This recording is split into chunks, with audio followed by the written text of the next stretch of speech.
तैयार हो रहा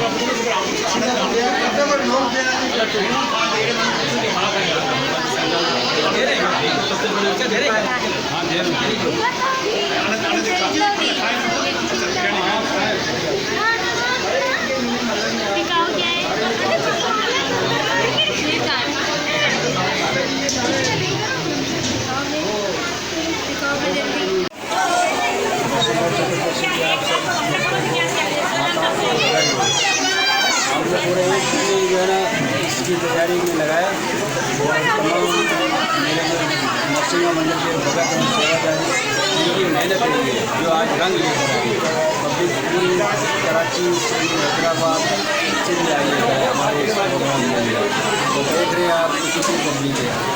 हरे कृष्णा। ओके। हम बहुत ही प्राचीन लक्ष्मण देव भगवान के मंदिर में खड़े हैं जहाँ पर हम नटखट चतुर्थी का जो बहुत ही सुंदर प्रोग्राम है वो सेलिब्रेट कर रहे हैं। आज के दिन लक्ष्मण देव भगवान इस संसार में प्रकट हुए हैं भक्त की रक्षा करने के लिए।